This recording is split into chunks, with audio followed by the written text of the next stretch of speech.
Well, hello everyone, and welcome to the final session of our critical risk webinar series. My name is Christina from myosh, and it's been an absolute pleasure hosting this journey through critical control management, from designing safer work to verifying controls in action, and now to learning from work. Today's session, Learning from Work, Turning Lessons into Life-Saving Actions, is all about taking what we've experienced on the job and using it to drive real, lasting improvement. Now we'll explore how to review critical work, identify weak points in our controls, and build feedback loops that lead to smarter and safer outcomes. I'm absolutely delighted to welcome our speakers, Morgan from FEFO Consulting, who specialises in critical risk strategy and helping organisations embed meaningful learning into their safety culture.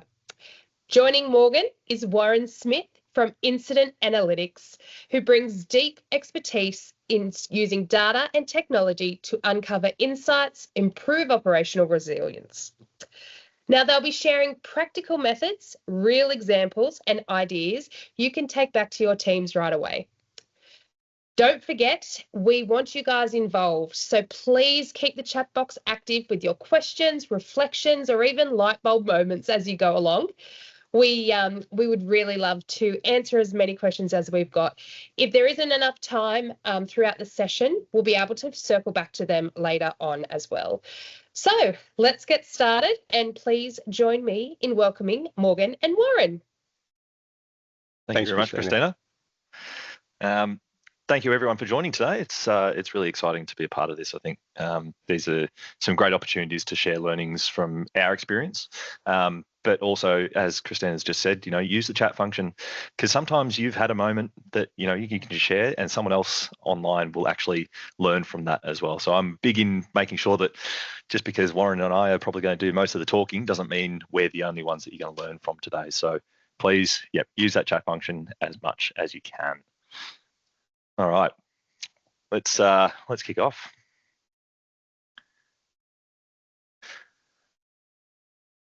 All right, just making sure that's come up. Yep, it has. Excellent. Technology's working. It's always the first struggle. Okay, so as we can see today, we're looking at the after part. So we've done the before, we've done the during, and today we're on to learning from the work. So myself and Warren will take you through this today. So I work for FEFO, and as Christina said, we do work with organisations to sort of help simplify that critical aspect to help build the high performance within the organisational culture. We have a great team of people that are all highly experienced, and this is something that we take very seriously and we love doing. So that's just part of who we are. And Warren, I'll hand over to you to talk a little bit more about incident analytics. Yeah, thanks, Morgan. We've been around for about 4 or 5 years. We came out of my partner and I came out of a very large, sort of global safety consultancy after many, many years, and we decided that there was much, much more to learn from incidents than perhaps most organisations were extracting, in terms of value, from those events, and particularly sort of improving control effectiveness. We progressively built a new way of looking at incidents, particularly in a bulk sense. You're looking at large volumes of incidents and trying to extract thematic learnings, from those incidents, perhaps over a 6 to 12 month period. The things that you miss when you're looking at one incident at a time. So we've done a range of things here in terms of helping organisations get better at actually picking events, to actually do deep dive investigations on and to learn from. We've done a lot of work around risk control analysis. We're trying to understand more about what makes a control less or more effective, or less or more reliable in terms of the way it's going to be implemented. We look at causal analysis. We apply a particular lens over incidents that helps us to determine the thematic problems that tend to cause incidents in a repeat sense. And we've got a new way of looking at control effectiveness in terms of evaluating controls, in terms of how likely they are to actually control exposure. So those are the sorts of things that we've been researching for the last 3 or 4 years. We've run a range of projects now to try and understand more about how to actually make that information more usable for organisations as well. Excellent. So actually, I probably should just carry on. Yeah, thanks. I was going to say, mate, I'm going like, to hand the reins over to you to talk. Yeah, mate, where did all this come from? I think I think it's been way more than 10,000 incidents now that we've reviewed. But we have done a study in the last 12 months. From about middle of last year, we decided to sort of pull up stumps a little and actually have a look at the body of data that we had collected at that point. We've looked at sort of well over 5,000 incidents that actually had enough information in them to kind of extract some learning. Interesting, the other 5,000, not really enough information to learn anything, actually. Barely enough information to understand what actually happened. And that was an interesting data point in itself, that so many incidents, really there's not enough information about them to sort of provide the organisation with any useful learning in a lot of cases. We did a deep dive on the 680 that we determined out of those 5,000 had what we call SIF potential, serious injury or fatality risk potential. And we've done a deep analysis on the 1,000+ controls that were either absent or ineffective in those situations, trying to understand why they were absent or ineffective at the time. There's quite a few sectors there that you can see that on the screen that we've been involved with as part of that study. 12 industry sectors across 12 countries. So this has been very much a global study. A lot of the organisations we've worked with, were quite global in terms of their operations. So it's probably one of the largest, if not the largest, SIF potential incident study that's been performed. Certainly we've had a fair bit to do with critical risk across 2 or 3 large consulting firms, and we've never done anything this big in the past. So it's a really good, robust data set that we're learning from. Yeah, excellent. And just touching on one of the points you made there earlier, you've looked at 10,000 incidents here, and nearly 5,000 of them you actually couldn't get enough valuable information out of to do anything with. So even just from a reflection point of view, it's like, well, if essentially half of your incident reports and investigations are not giving you any real sort of usable data or information, it's almost what's the point of doing it? Yes, it's interesting because I think there's a lot of bias and a lot of presupposition that goes on here. People look at an incident and they say, well, that's doesn't deserve an investigation. Nothing to see here. Nobody's been injured. It's possibly a fairly simple little near miss. And in fact, when we look at these things, we go, whoa, there was actually so much more to learn out of that as a weak signal potentially to something much bigger down the track. So, the work that we've done for the participating organisations in this research study, it's revealed some very interesting facts about how their system works, Morgan. So, yeah, it's been an eye-opener for us. Yeah, excellent. So this is our team. Look, it's a fairly small team. Alex Fernando's the co-founder with me. We've both been deeply enmeshed in critical risk management for, well, as long as we can probably both remember. I'm a bit older than him. We've also built a technology platform that has allowed us to sort of perform our work now and a lot more efficiently than we used to. Gone are the days when we used to use spreadsheets for our work. So we now have an application that we use internally that produces really very smart Power BI dashboards. As a result of any analysis we do. We've got a team of people on the bottom row there that are actually all really interesting characters. I mean, some of them may be familiar, to some of the audience members. Anthony Deacon's been around for a long time. He was one of the original authors of the ICMM guidelines for critical control management. Don Martin, he's a SIF expert or critical risk management expert out of the US that I've had a lot to do with over the years. He's a published author in this space. Trish Kerrin is a process safety expert. In fact, she was head of the ICME global process safety body up until recently, until she went out on her own. And Liz Seaward is a academic. She's been a professor, and she's been teaching and for years and years and years now in the safety space, and she's recently retired, but we keep her with us because she knows so much about this particular space that we value her opinion and her ideas very much. Yeah. So that's our team, and maybe we just keep scrolling, Morgan. Yeah, absolutely. So this is sort of, as I said before, this is where we're at today. You can see, obviously, we've done the first webinar, which was, the critical risk work as imagined. Second, there, work as done, and today we're looking at the learnings. And I think this is probably the bit that maybe isn't done particularly well across a lot of organisations. It's we do the work and we sort of imagine how we're going to do it, but we don't potentially look at the back end of it. What can we learn?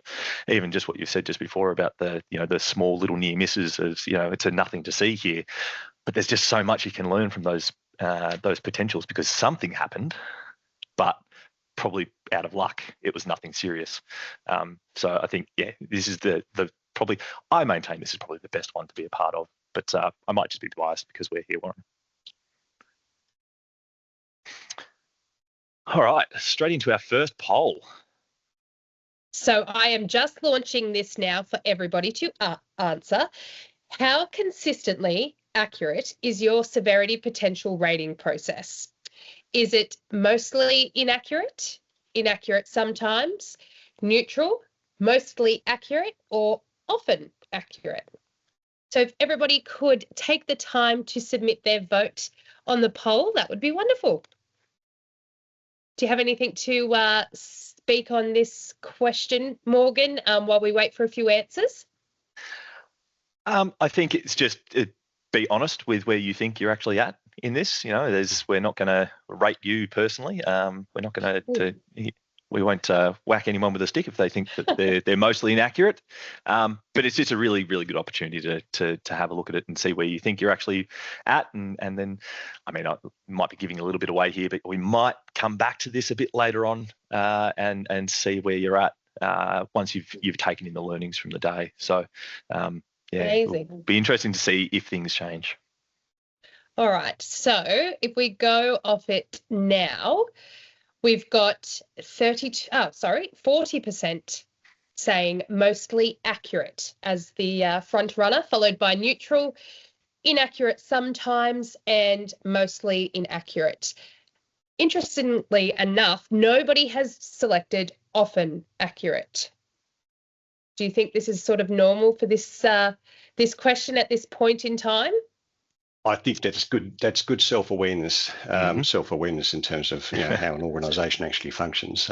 So most safety professionals that we talk to, they're pretty ready to acknowledge the fact that there are some issues with particularly around who's doing the rating and the methodology for the rating process itself, and how it can be influenced sometimes by kind of other organisational systems like reward and recognition. Like sometimes we don't really want to highlight an event, as being serious because it can create work or unwanted attention for us. Absolutely. Andrew in the chat box literally just said the same thing as you were saying it. Severity potential rating, who does the rating? And Mark has written probably because it's so subjective. Mm-hmm. Yes, yeah. There's a lot of bias and subjectivity involved in this. You've got to have a good calibrated and consistent process that sort of takes as much of that out as possible. You never get rid of it completely, but it's it's a very important process, because if we're actually missing stuff, it's not just simply a missed learning opportunity. It's what we're reporting upwards about the true state of risk, in the organisation. When the board and the execs sit around the table looking at data like this, if it's inaccurate and they don't know that, that can cause some serious issues. Absolutely. All right, let's carry on, shall we? Sounds good to me.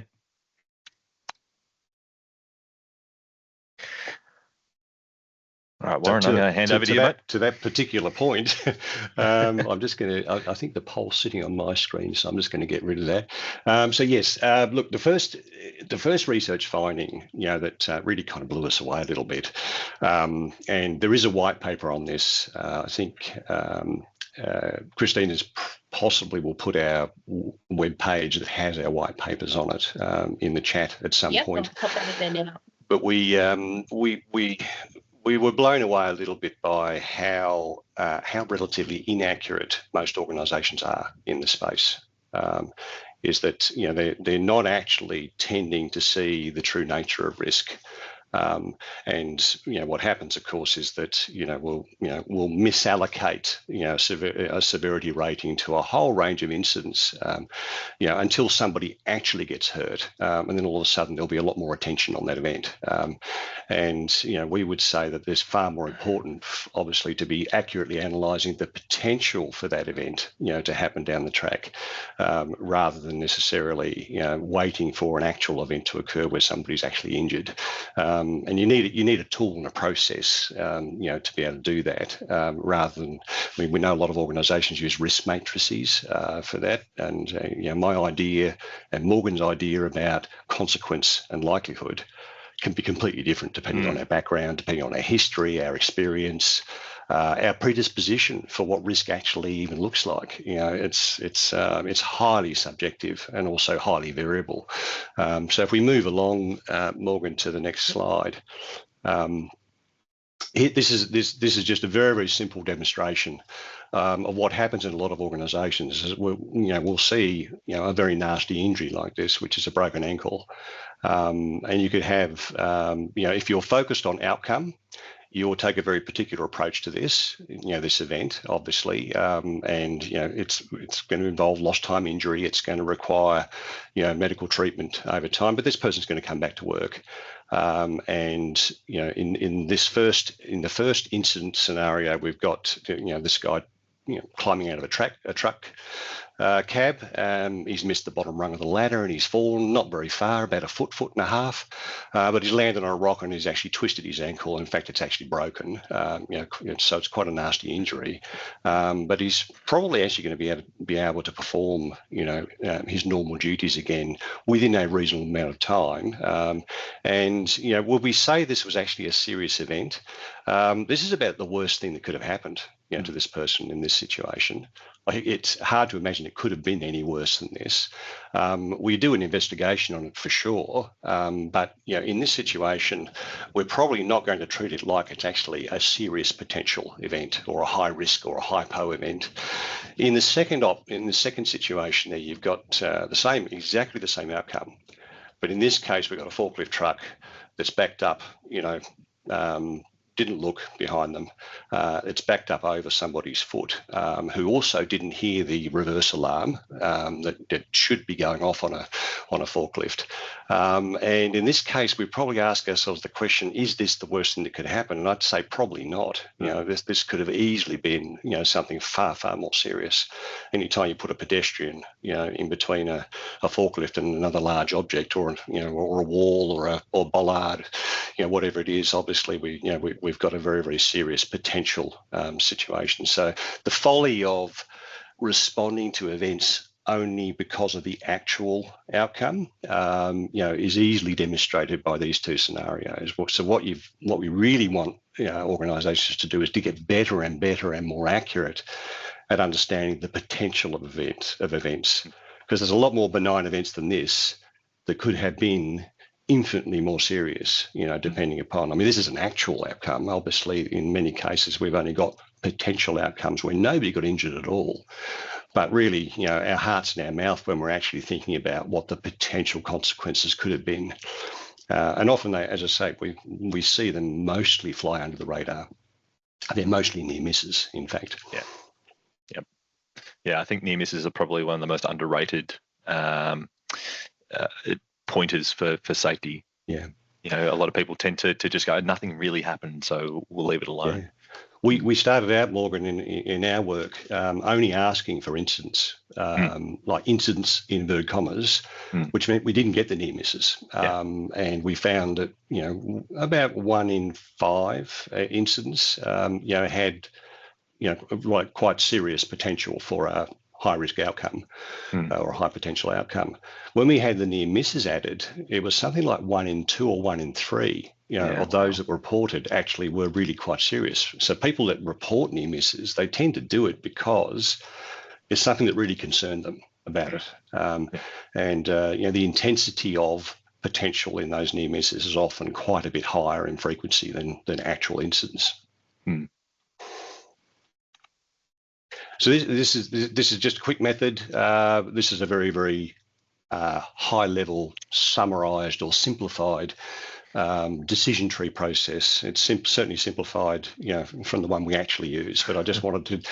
There's no way we can actually fit all of the detail on one slide, for you, to show you what our decision tree process looks like. But in essence, you can see here the 3 key steps. We're asking. First question is this a high risk environment? Do we actually have a high risk work category? Fall from height risk, confined space, hazardous substance exposure. Do we have a dropped object risk? Have we got vehicles moving and pedestrians in the same space? So if we can meet that requirement at the start, then we would certainly continue with the second and third steps. If we don't actually have a high risk context, for the work context, for the work situation, then we'd probably back this incident out of any further analysis. And we'd certainly want an incident report sitting in the in our incident management system, of course, with enough information to really understand what's happened, because we might want to go back and look at that another time. But are we going to do a deep dive investigation? Probably not, because if it's a fairly benign kind of risk situation, and we don't want to invest a lot of fairly scarce resource, on investigation. The one if test is an important one. This is where we're asking ourselves the question, if just one thing changed, not if 2 things or 3 things, but if just one thing changed, could this event have become, would it have a sort of a credible possibility of actually resulting in a fatal or serious injury situation? And that test really requires us to be quite specific about what that one thing that would need to change actually is. So in our work, we actually note that. We actually note what that change needs to be. If it's 2 things or 3 things, we could probably drive a Mack truck through, that particular situation where we're starting to sort of allow for more options. We sort of get to the point where acts of God could occur, but the likelihood of them is so small and so limited that we wouldn't want to include them. But if just one thing could change and we could identify what that is, and then we're looking at the third question, which is what's the probability of that occurring? And it can range from, look, this happens every day. It's really likely. Like anybody who walks under a scaffold around here is likely to see something drop, at some point during the day. It might not be a hammer, it might not be a large object, but it's going to be something that's going to fall from 2nd or 3rd or 4th level up. So we would say it's actually really likely in this case, and we do have a SIF potential event if we can say it's actually very likely. But at the other end of the spectrum, it might actually be something like, the likelihood of a lightning strike, which we know is going to be much, much lower, unless you're actually in some parts of Australia at certain times of the year, much, much lower risk of that happening. So, for instance, if I'm in that, if I'm inside that exclusion zone, that is keeping people out, that's barricaded under a scaffold, and if I'm inside there and it's actually easy to get in there, then it's actually becoming a little more likely that we have an event, potential that's quite serious. But if it's actually barricaded so well that it's actually almost impossible for me to get in there without appropriate permission or authority, and we're not going to see anybody getting there that shouldn't be in there, in the drop zone, then it's actually quite unlikely. So we would say, no, it's not a SIF potential event at all. And that judgment call sometimes takes a bit of debate, because our view about what's likely or unlikely, that's where the rubberiness tends to be. And we find sometimes that if we debate this for more than 5 minutes, typically we'll default to what would a frontline worker say? Would they actually themselves agree that this is a problem, or would they just shake their head and say, no, never going to happen? And that sometimes is actually the best. That's the best question to ask. So that this process takes a little bit of time, but once you start doing it often enough, it starts to build a fairly consistent and calibrated approach to understanding SIF potential. So I just wanted to show you that before we show you the next slide, which is, what does the data say about these 5,000 incidents that we've looked at. Speaking of the next slide, we'll get straight to it.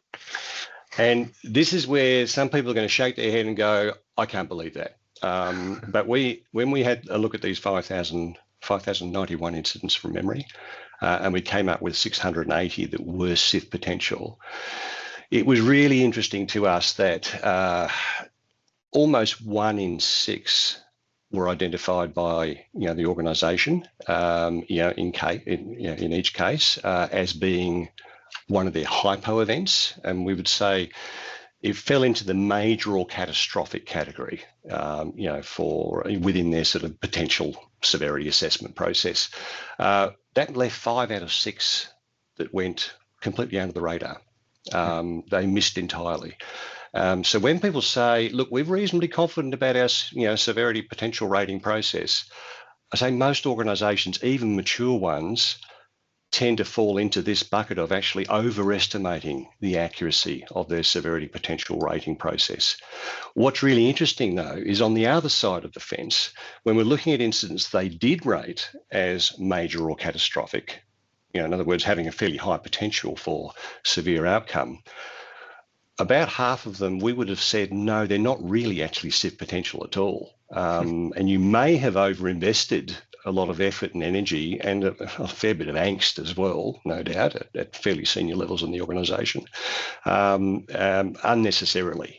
And so the accuracy of this process of assessing severity isn't that great, even with really, well-resourced, mature organisations with what they believe would be good systems. In fact, in most cases, they are good systems. Sometimes this particular process tends to go astray.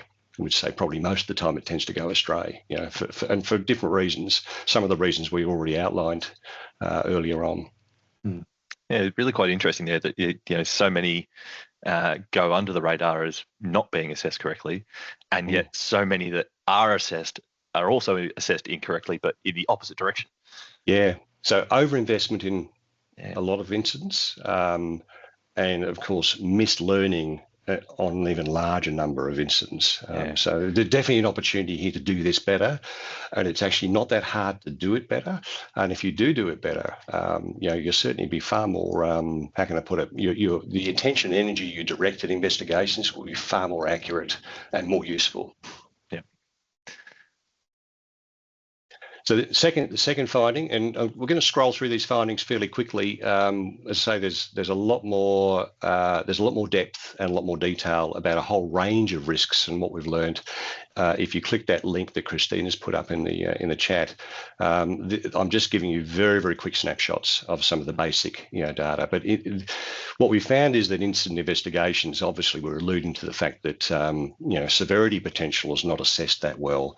Investigations themselves, as well, highly variable in quality, depth of information, causal analysis depth, and of course you can imagine the actions off the back of those, of those investigations, more often than not actually going to make a whole lot of difference to exposure, to the exposure that caused the incident in the first place. If we have a look at the data, this is just a recent snapshot, Morgan, I've got on the next slide. Yep. 50 incidents that I sampled literally a month and a half ago for an organisation, very mature organisation. In some ways, we probably say this is actually a more process safety related organisation that actually has a fair bit riding on being fairly high reliability, in a lot of ways. They use ICAM, they use 5 Whys fairly routinely. They've got, kind of more generic, incident investigation methodology, particularly when the contractors are actually, in their own investigations from contractors were being looked at, quite a variety of different approaches. And we've got a whole bunch of incidents that were actually really just had an incident report, no investigation at all. Not many, thank God, but in this case, we were looking at the relative merits of those investigations, whether or not we could really say did we actually have all of the causes of that incident properly analysed, and did that then articulate into good, solid, relevant actions that would actually have some sort of effect on the level of control, in future. So depending on whether it got implemented. Sorry, well, so just on that, so in your sort of experience, do you think that's got more to do with the process or the experience of the person doing the investigation? There's a little bit of both. I mean, you can see there with ICAMs, you're more likely to get a better outcome, from an ICAM, but it's not guaranteed. And in fact, I saw a surprisingly large number of ICAMs that were pretty thin and shallow, in terms of the depth of analysis. What I did notice was when I fed this information back to this particular organisation, they asked me, so tell me, who's the investigator? When it comes to the ones that turned out well, when I gave them this particular person's name, they said, "Well, that explains everything, doesn't it?" So yes, I think experience and motivation and level of interest, they do really count a lot. So putting the right person on a fairly complex investigation requirement is important. The methodology is a little important as well, but probably less important than we thought. In reality, some of the 5 whys, were absolutely outstanding. Not a particular. I mean, in fact, it's root cause focused, and we'd probably shake our head a little bit about root cause because. How is root cause really a thing that we still talk about these days? There's no such thing as really a root cause to a problem like this. There's far more complex issues at stake. There's a lot. There's a lot of work to do to improve investigations as well, even for the very best organisations in this particular space. And I suppose resourcing is probably another thing that comes into it as well. We're all safety people. We all know that we're time poor as well. We are time poor, very time poor, and usually there's 1,000 other things that are on our plate. And to try and do an in-depth investigation can sometimes you just don't have the time to put into it. I just noticed a comment from Chris. We're even worse when looking at uncontrolled hazards, but these are gold when preventing harm. Absolutely. I just want to go back to that because we've just started to extract fairly large bodies of hazard data alongside the incidents. And what's fascinating is that when we actually put those hazards into kind of relevant, where we can, put them in, sort of sit them alongside the relevant risk categories that the incidents come from, clear weak signals. Like the weak signals are in fact, they're not weak at all. They're quite loud. They're telling you that there's going to be a problem down the track, and the incident's the evidence of it. But if we didn't wait for an incident and we had a look at those hazards and actually treated them a little more seriously as a learning opportunity, and as an opportunity for action, to be taken on those hazards, then we probably would be able to get in front of a lot of these incidents before they occur.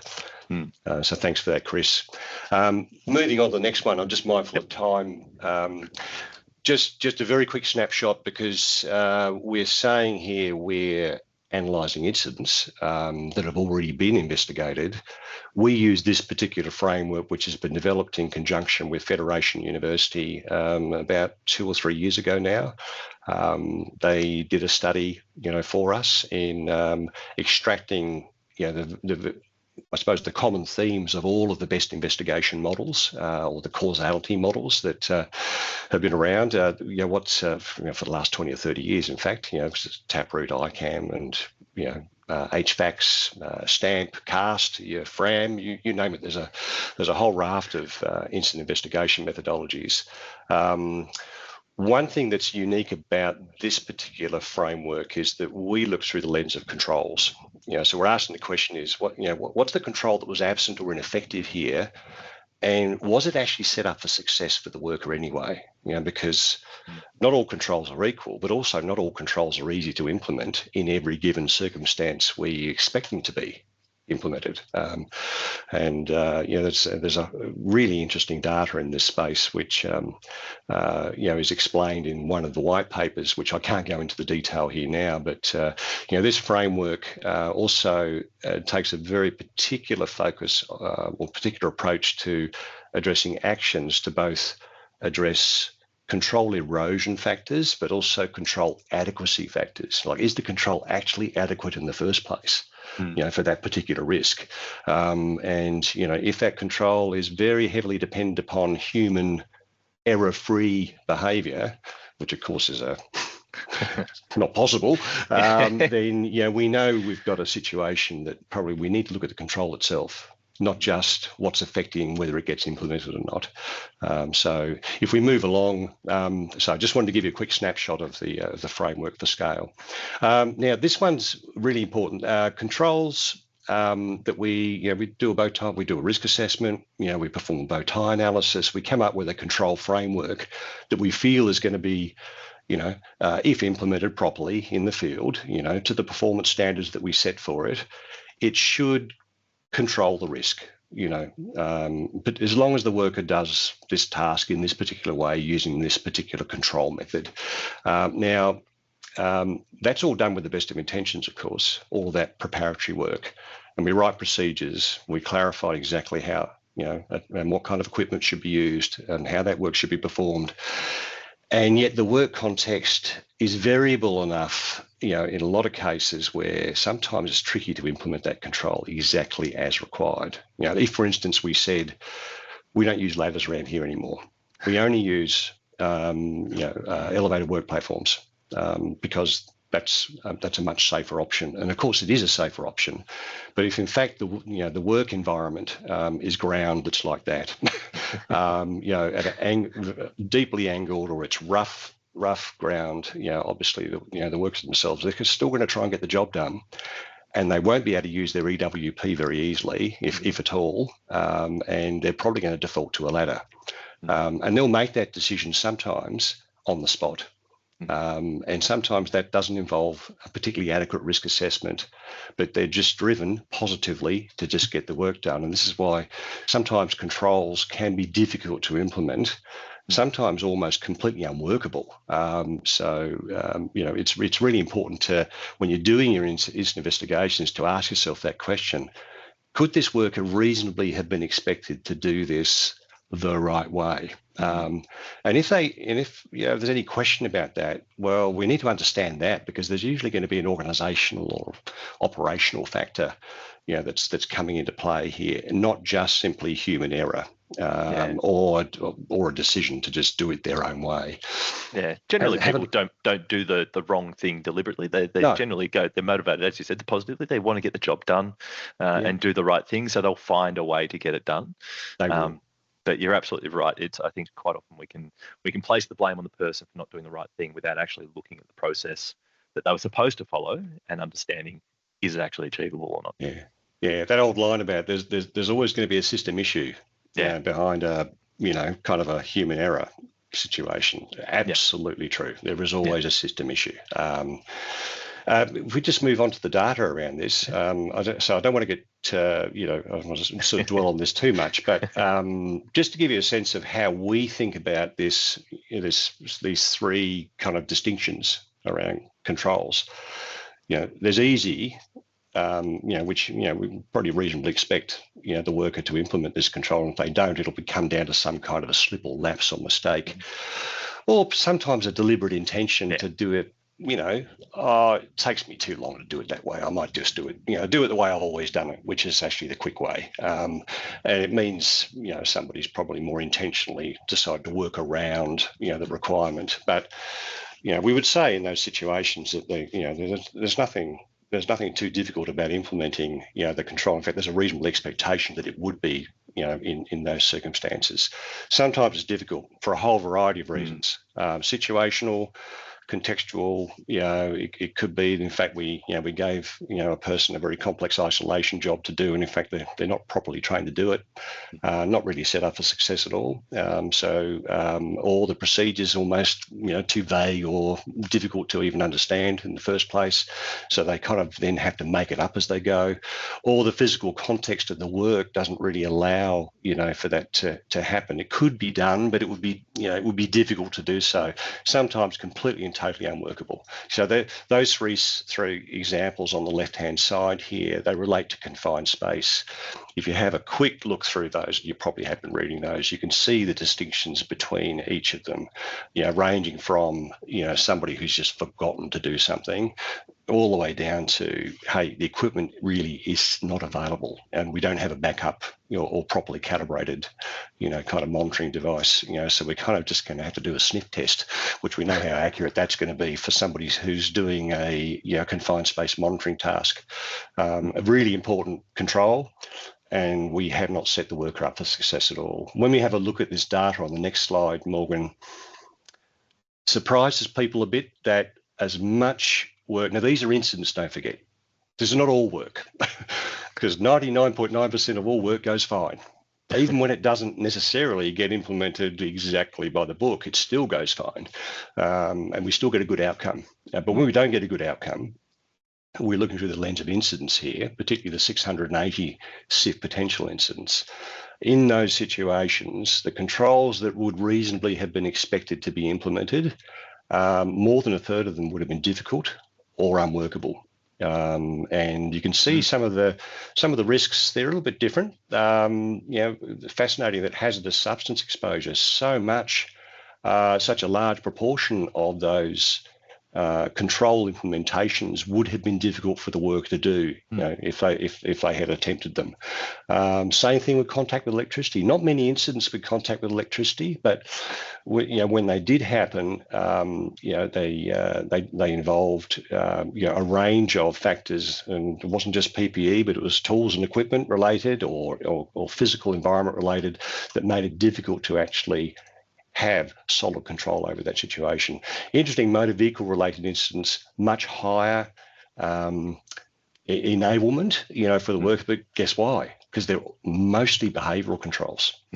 We're expecting somebody to, brake, steer, accelerate, in a controlled and, appropriate fashion, keep safe distances from vehicles in front of them, et cetera, et cetera, et cetera. But they're all behavioural controls. Yes, of course, they're enabled because, the driver could do all of those things, but the expectation that they would be completely error-free, that they would be able to focus their attention 100% of the time, probably unrealistic. So, it's a very special case vehicles. We've got, there's a range of really interesting backup controls that a lot of organisations are starting to realise they have to have in vehicles, that the in-vehicle technology, that helps to compensate or mitigate, for that human error. And without them, you guarantee that at some point you're going to have a vehicle incident, because, drivers can't be expected to perform like robots.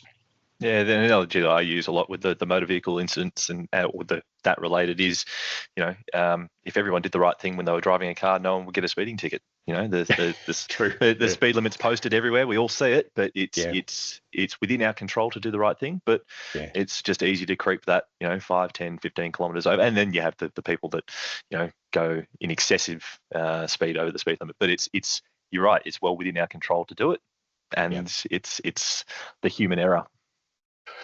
I've got one more finding, which I'm glad we can squeeze it in, Maureen. I wasn't sure if we'd be able to. And please, in the audience out there, please throw us questions that you think you'd like to have answered, or you think that we could answer for you. And even if we can't answer it, we'll probably try and find a way to get some useful information back to you. But this last research finding, at least it's relevant, to controls. I alluded to the fact before with the vehicle, situation, is that most controls, in a vehicle context, the ones that actually tend to fail, and we could argue whether or not they're really controls, of course, but the thing that's going to fail when it comes to a vehicle collision or loss of control is going to be a behaviour that just hasn't been performed in the right way, and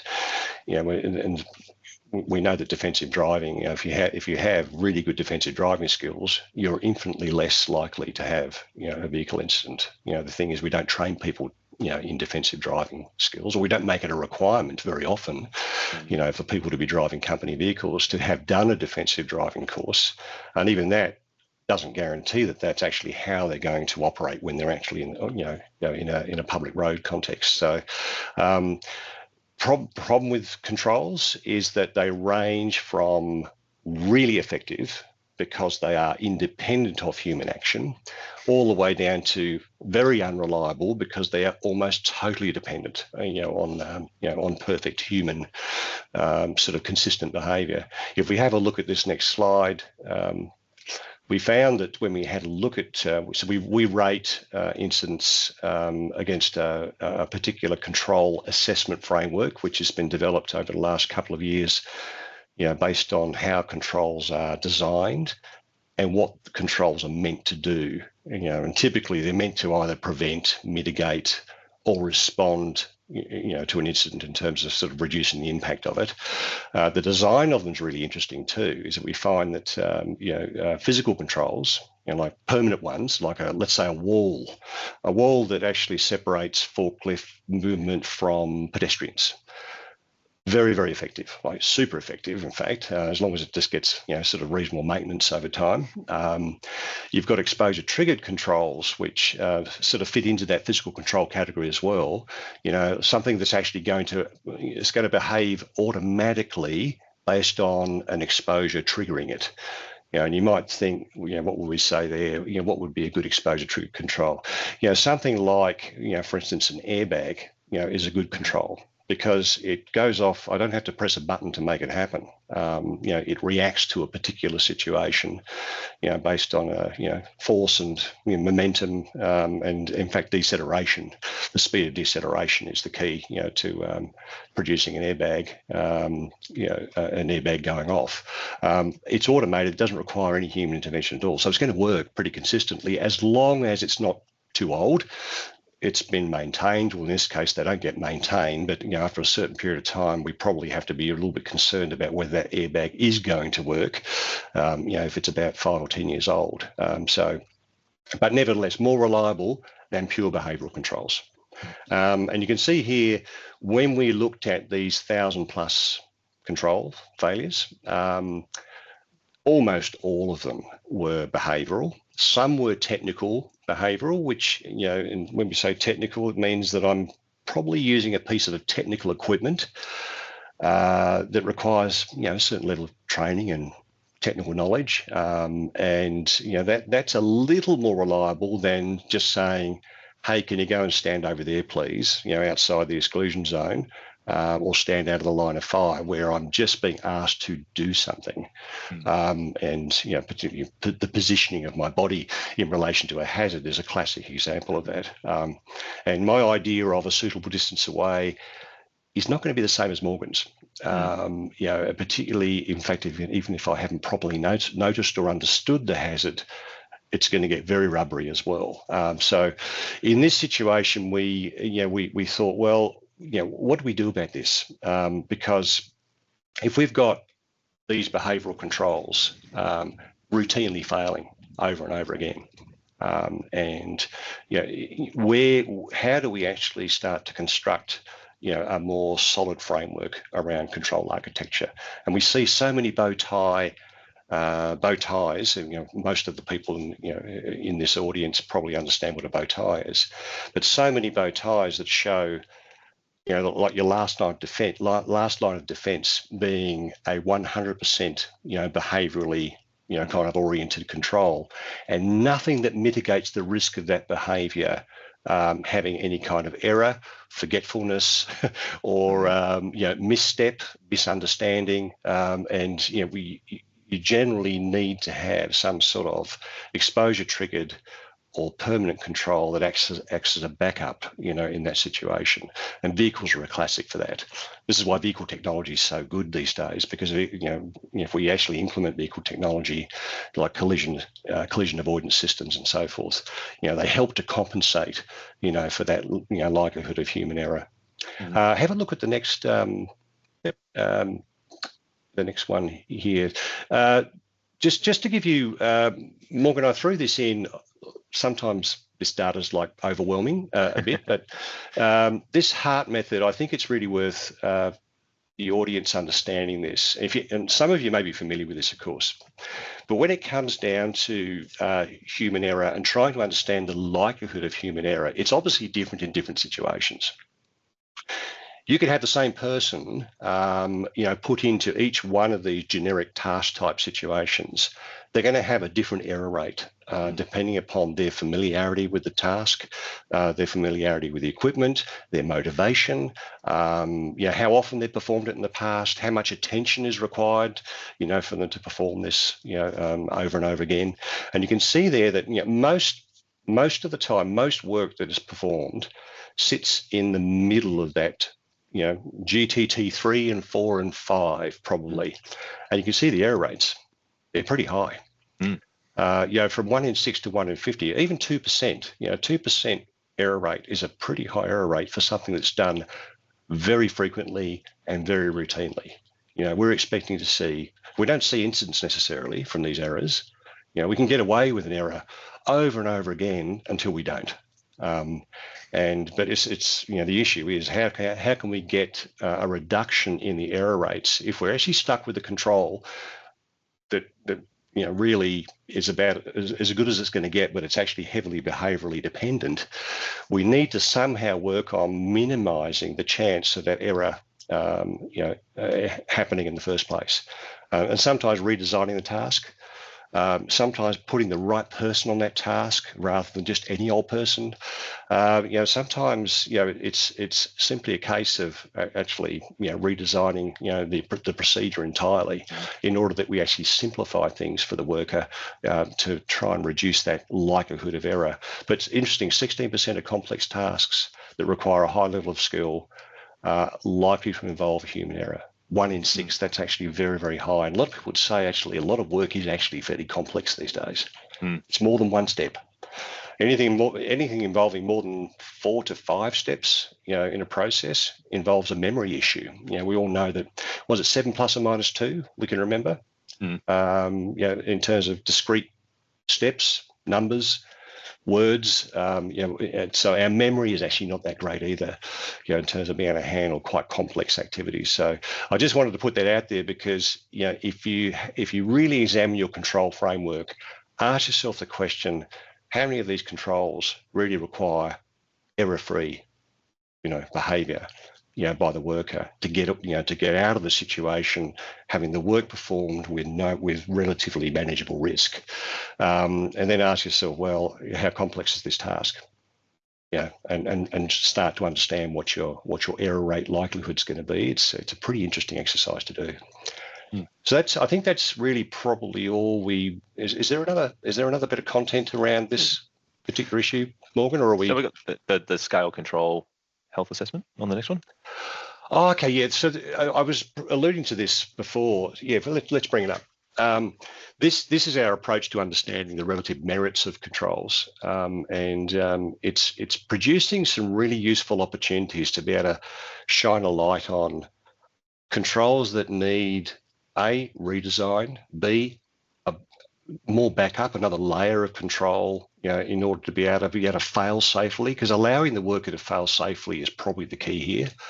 And we only do that really by making sure that we've got kind of we mitigate the risk of that event actually happening, despite an error by the worker in those situations. And vehicle technology is a great example. I go back to that because it's the one that we're undercooking quite badly. We've still got fleet managers buying vehicles, at a price level that doesn't include some of those really important safety technologies in them.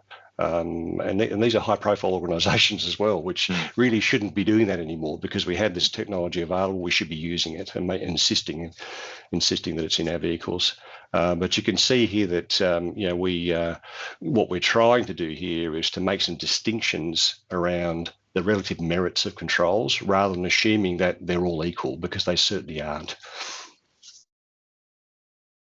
Yep. So I think that's probably. Oh, and the next slide is just simply the so what. Like the so what is actually, if we've got a procedural control that we can see, unfortunately, as in our investigation process, has come up as failing far too often, or not being implemented properly.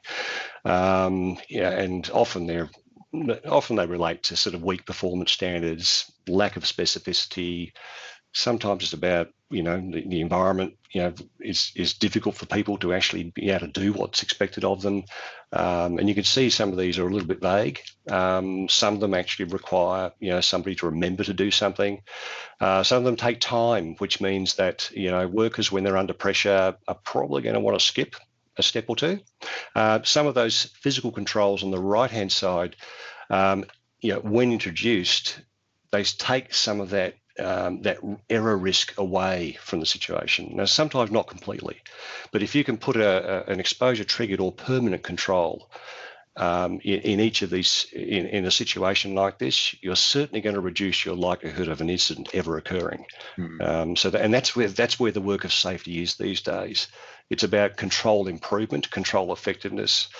It's sure we've still got to run programs around hearts and minds and how people think about safety.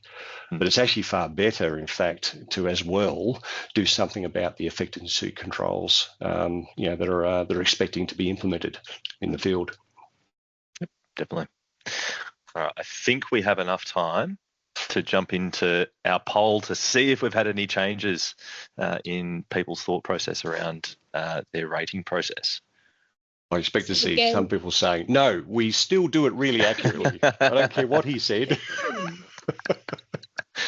So as the boys have said, based on everything you've heard and everything you've learnt in this amazing session so far, would you like to go back and answer the question, how consistently accurate is your severity potential rating process? Is it mostly inaccurate, inaccurate sometimes, neutral, mostly accurate with a beautiful spelling mistake for there, and often accurate? I'll wait for a few more people to submit their responses. This session has been incredible. Thank you so much, guys. Oh, thank you, Christina, for running it. That's great. All right. It's shifted a little bit. It has, Christina. Yeah. We're seeing the majority now to say inaccurate sometimes, followed by neutral and then mostly accurate, which was the dominant one prior. Do you see this shift happen often after this sort of information comes to light? Absolutely. When people can start to see, when they start reflecting upon how challenging it is actually to be consistent in this space, let alone be accurate, but it's being accurate and consistent that's the key. And it requires a lot of focused effort and a good systematic approach to this to do it properly. And of course, you've got to recognise what's influencing the decision-making process around this as well. Because if there's organisational systems that are kind of getting in the way of it, of accurate assessment of severity potential, you got to deal with those as well. Yeah, definitely. Morgan, would you like to go into some of our key learnings from this webinar to wrap us up? Absolutely. Yeah. So look, I always say we don't expect you to remember absolutely everything that you see in one of these sessions, but if you can take just a couple of nuggets of gold away from here, you've got your three main points here on the screen, the three key learnings. Looking at misclassification, as we've heard, you can either misclassify one way and completely underestimate something, or you can overclassify and probably give something a little bit too much credit to be a high risk or higher risk than what it actually is.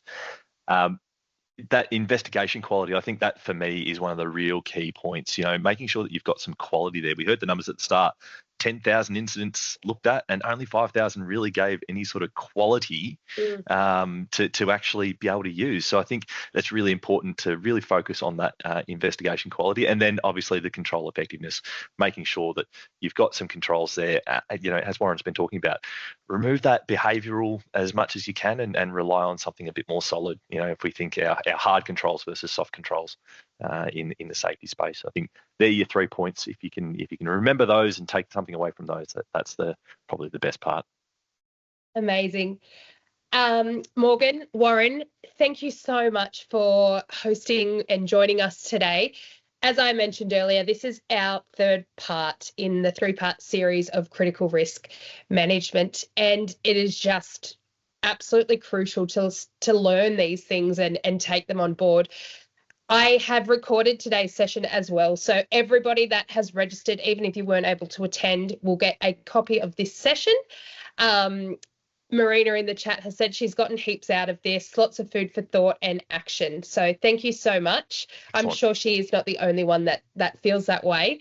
I can't thank you guys enough. It has been incredible.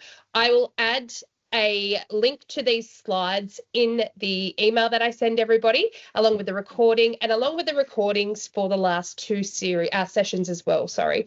So you'll get access to all of those slides as well, and all the free resources throughout the sessions. I'll include contact details for both Morgan and Warren as well. So please reach out to the guys at any time. I know they'll be more than happy to help you, or even just have a chat. Answer a few questions, whatever you need. Again, thank you so much, guys. Have a wonderful rest of the day. Thanks, everyone. Thanks, Christina. Thanks, everyone.